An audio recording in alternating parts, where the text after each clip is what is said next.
If you ask me whether we are fighting corruption in the country at all, I'll say no. And I also want to ask you, are we fighting corruption in this country? No. The fight against corruption, especially from the bodies saddled with that responsibility like EFCC, ICPC, and so on, they are all selective fight.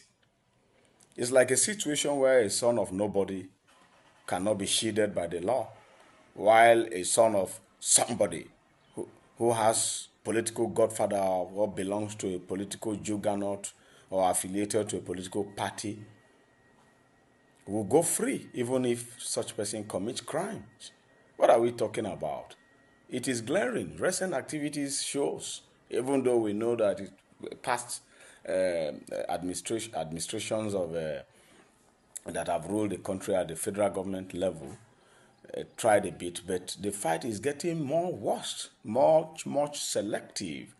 And worst of it is that they are publishing things in the social media to make us believe that they are credibly fighting corruption. And some of us foolishly join them to believe that they are doing incredibly well, whereas they are not.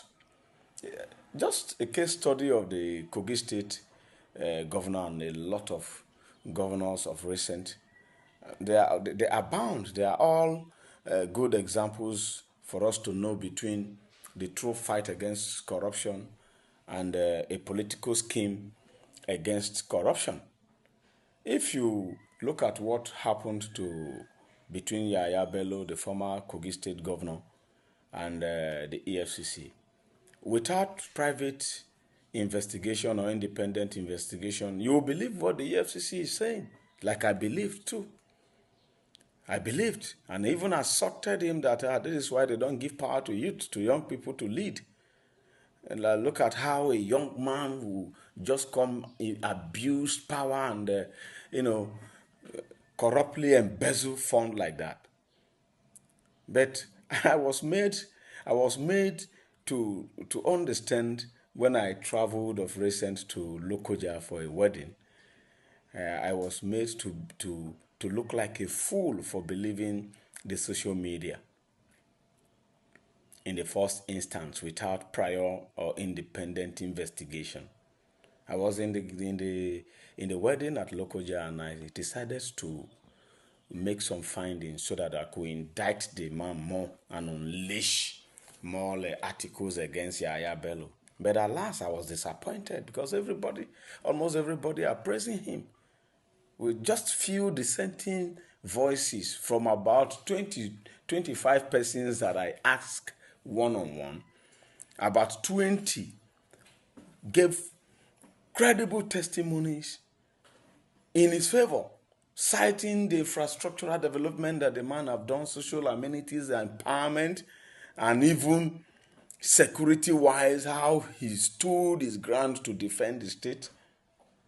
Only few persons, and of course, not everybody will support you, but the percentage is what we are looking at. Bello's case is actually a case of a schemish and wicked system that we run in this country, where if you have no godfather, then you will be in the justice will not shield you, you will not get justice.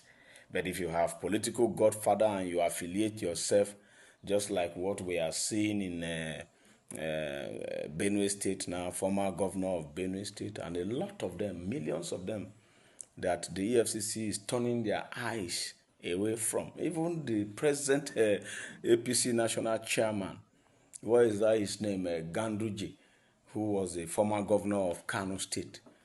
That one flagrantly disobeyed court order. No invitation has he even attended, even without immunity, running away from being probed. He even went to court to get injunction against EFCC.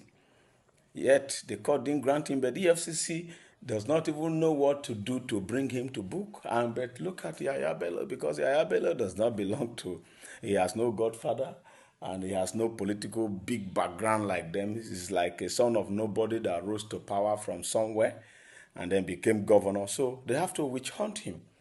I want to apologize to Yahaya Bello and the people of Kogi for initially being fooled by the media to go scandal, the man and slander him on social media as well. It is wrong to believe first-hand information from social media. It is good you do independent and thorough investigation. Yahaya Bello is just a victim of the political scheme of this country that is making the fight against corruption fruitless because it's selective. And I want to advise Mr. President, who is known to be a radical advocate of the rule of law and a social justice, to look into